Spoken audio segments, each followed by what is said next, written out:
ABC Fatehabad में आपका स्वागत है। मैं हूं राज डाबला। फतेहाबाद के लघु सचिवालय में जो अम्बेडकर पार्क बनी है वहां से मैं ये तस्वीरें आपको दिखा रहा हूं। और आप जिन इन तस्वीरों में जिन लोगों को देख रहे हो, पूर्व में ये हरियाणा होमगार्ड सर्विस में थे और अब जो है हरियाणा सरकार ने इनको नौकरी से हटाया हुआ है और इनका फतेहाबाद कोर्ट में केस चल रहा है। बातचीत भी करेंगे। आज यहाँ पर पहुंचे हैं तो क्या कुछ पूरा मामला है जी? मेरा नाम चंद्रपाल तंवर है और मैं all India home guard welfare association Haryana का प्रदेश अध्यक्ष हूँ जी। मामला ये कि जो हमारे होमगार्ड जवान है, इनकी आज कोर्ट की तारीख है जी। तो ये 42 जवान है जो फिलहाल मतलब कोर्ट में है जी। पूरे हरियाणा में तकरीबन जवान है 1900 जिनको मतलब निकाला है। अब उनको निकाला है, किसी को दिखाया लॉग एब्सेंट, ठीक है ना जी। किसी को गैरहाजिर दिखाया है, किसी को हवा दिया जाट डायरेक्शन का, तो लगाया। 2016 नवंबर 2016 में भर्ती बंद हुई थी तो उसमें ये आदेश थे कि जो जवान होमगार्ड में थे पहले तो उनको ही आप ड्यूटी पे लो। अब इन्होंने क्या किया कि भ्रष्टाचार का मामला है तो इसमें क्या किया कि जो जवान जो कभी विभाग में थे ही नहीं, नए लोग, उनको दिखा के पुराने जवान उनको भर्ती कर लिया गया। तो ये बोलते कि अब जब केस हुए, जवानों ने जैसे काफी ज्ञापन दिए, शिकायतें भी दी हैं, सीएम साहब को दी है, गृह मंत्री साहब थे, वी साहब से उनको भी दी, तो उन्होंने ये कहा कि देखो ये तो जो हमने इनरोल किए हैं, तो इनरोलमेंट क्या होती है, जब वो जवान ड्यूटी चढ़ गया, इनरोल हो गया, उसके जब खाते में मानदेय आ गया, भत्ता, जिसे सैलरी बोलते हैं, यहाँ भत्ता बोलते हैं, मानदेय बोल देते हैं, तो वो उनके जल्दी तक खाते में, तो वो भर्ती हो गए। तो इनरोल कहाँ हुई है? अब ये जवान है, जब इन्होंने आवाज उठाई कि हमें क्यों नहीं भर्ती किया आप लोगों ने, तो इनको जो भी है ये जिलों में घूमते रहे। हमने सारे के सारे जिलों में ज्ञापन दिए हैं जवानों के लिए। जवान परेशान है 8-9 साल से। सीएम साहब हो, चीफ सेक्रेटरी साहब हो, गृह मंत्री साहब हो, प्रधानमंत्री हो, सबको इन्होंने मतलब चिट्ठी पत्र लिखे हैं। जब कहीं भी कोई सुनवाई नहीं हुई है तो हार के जवान जो है कोर्ट के समाये। वो तो भला हो विजिलेंस का जो है कि विजिलेंस के बाद जब रेड पड़नी शुरू हुई है 19 से लेकर 20 में, काफी मतलब पकड़े, 20 से 21-22 जो भी है, कर्नल से लेके और डिस्ट्रिक्ट कमांडेंट तक ये पड़ गए रेड अलर्ट में। कई जो है अभी बाहर है, बेल पे है, और जो ये साबित है अगर बिजनेस बीच में ना आती तो इनका जो भ्रष्टाचार था वो था चरम सीमा पर। यह बात है। और हमारी मांग सरकार ये है कि जो जवान भटक रहे हैं भाई, जो निकाले गलत तरीके से।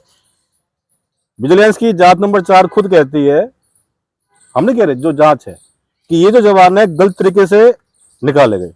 और उसमें है क्या, ये सब जिलों का डाटा है कि कहाँ से कितने जवान निकाले हैं, चाहे वो हिसार हो, सिरसा हो, फतेहाबाद हो, भिवानी हो, अम्बाला हो, फरीदाबाद हो, गुड़गांव हो, झज्जर हो, जींद हो, कैथल हो, कुरुक्षेत्र हो, करनाल हो, नूह हो, महेंद्रगढ़ हो, पानीपत, पंचकुला, पलवल, रेवाड़ी, जितना भी सिस्टम इनका ये है निकालने का, ठीक है ना। अब इसमें ये क्या है कि ये प्रॉपर लेटर नंबर है कि ये CG16ST2 14,387 ये 411 डेटेड 3/11/16 कि यहाँ पर भर्ती पर रोक थी।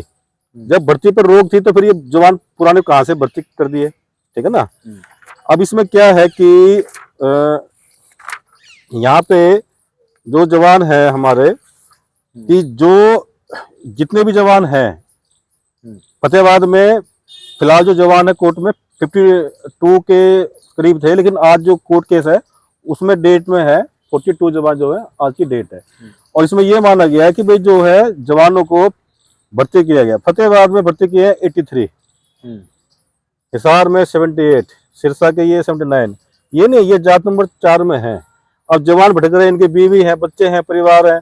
सीएम साहब खट्टर साहब थे, उन्होंने दिया आश्वासन भर्ती करेंगे।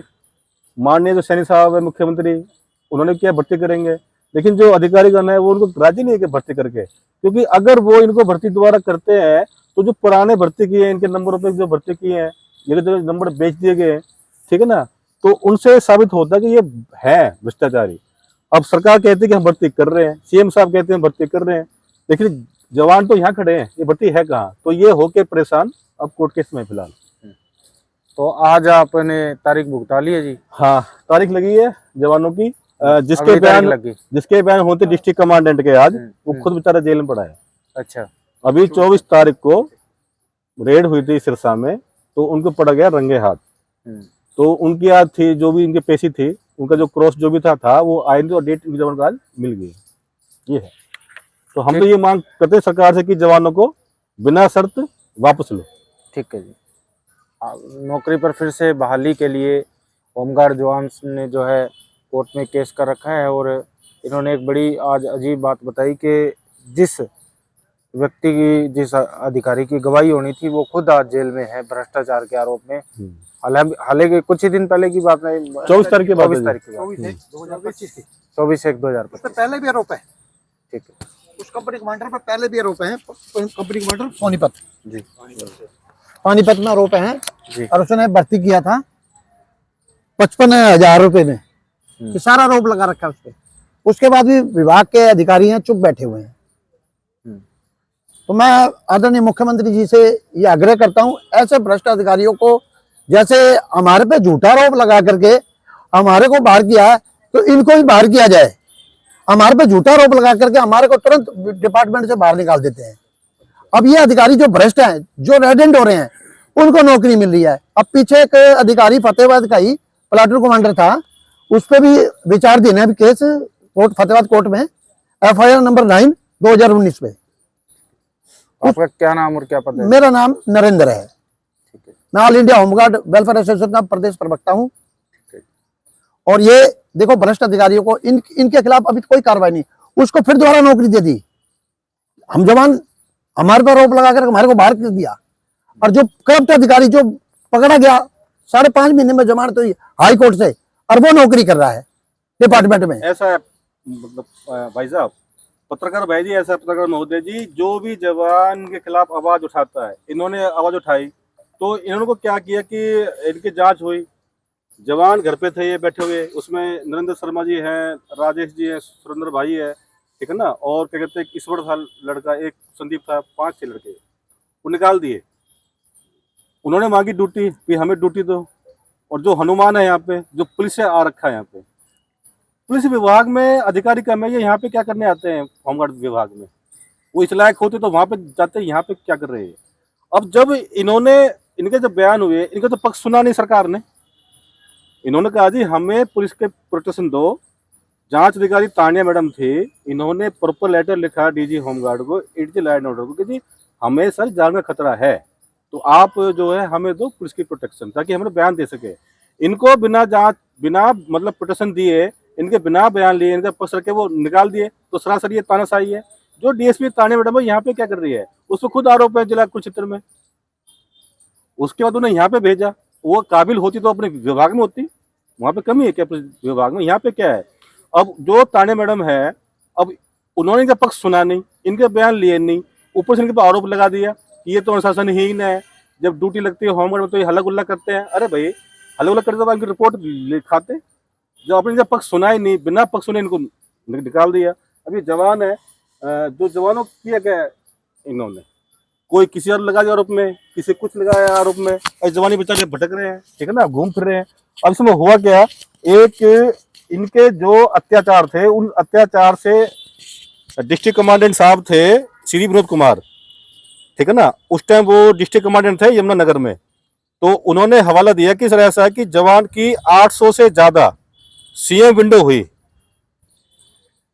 एक रिकॉर्ड है, एक होमगार्ड विभाग में 800 से ज्यादा CM विंडो की जांच हुई, और उसमें कोई भी जो कर्मचारी है वो दोषी नहीं पाया गया। लिखा उन्होंने कि जो पुराने होमगार्ड के जवान है, नए भर्ती किए गए, 3 लाख से लेकर 3.5 लाख रुपए की रिश्वत ली गई। सीआर ये कौन कर रहा? डिस्ट्रिक्ट कमांडर जो गुजर गए, इनके अत्याचारों से वो तंग आके बेचारे वो गुजर गए। और उन्होंने बाकायदा ये आरोप लगाए इन पे कि भाई 800 CM विंडो होने के बाद भी क्या 800 CM विंडो में कोई नहीं दोषी पाया गया?